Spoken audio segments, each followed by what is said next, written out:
مش امي. صح بالضبط. يقولون اجت والله يا موجودة. لا مش أنا.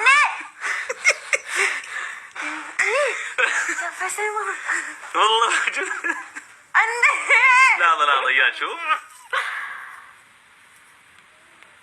ايان 12,000 متابع. فولورز 12,000.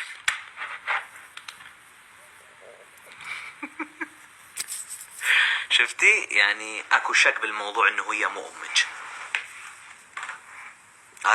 هذا اشاره تنطيك انه بنتي لا تزعلين. يعني فهمتي شلون؟ مو أسعد. والله تصدق قسم بالله. مامي. لا قول لي اني. أنا يوك. زين شو تقولين ابوك؟ بابا. بابا. ها نفسه. احنا نقول بابو. بابا. احنا بالكردي نقول بابو. دودي. ودو.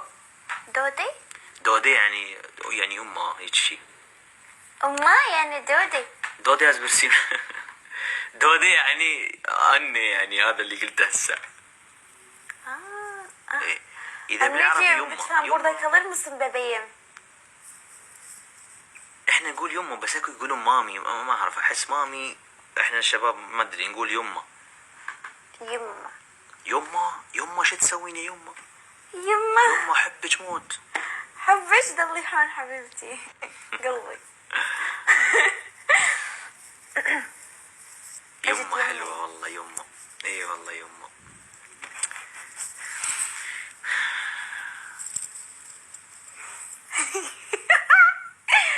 حلو.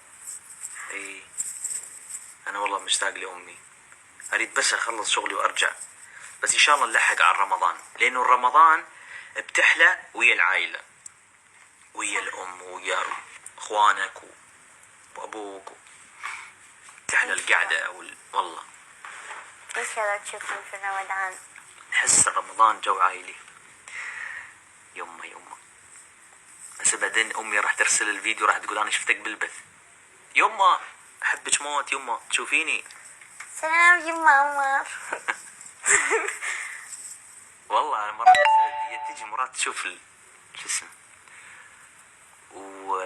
ومرات تزعل مثلا اذا فت يوم مثلا اذا شافت فيديو او مثلا شاف شيء انه احد حكى شيء او مثلا كومنت او هذا تزعل تقول مرة شفت هذا ليش هيك يحكي هذا ليش هيك هذا ليش تطيش فلان حكم. اقول له يمه والله بس لعبة مو عنده تيك توك. هي تشوف يعني مرات الفيديوهات بالاكسبلور يعني. بس امي شو تسوي؟ امهاتنا اكثرهم تلقي الستوريات ماله كلها ادعية. ياخذون فيديوهات مثلا دعاء مثلا قرآن او شيء هم يسوون خزن وينشروها. بس مليانة ستوريات والله. مثلا يجي ياخذون شغلات من الجمعة مباركة. جمعة مباركة ورود احمر اصفر ابيض ما ادري شلون والله العظيم ما ادري هاي الجمعة مباركة يعني خبصة. امي جنبي مثلا نحن جنب بعض اشوف من وقت يجي دينج جمعة مبارك قلب. ايه هيك جريدة. او مثلا ينشرون مثلا اشياء على اساس معجزة انه فشي بين بالسماء او مكان ما ادري شلون يصدقون ينشروها. سبحان الله سبحان الله. الله يحفظهم يا رب والله.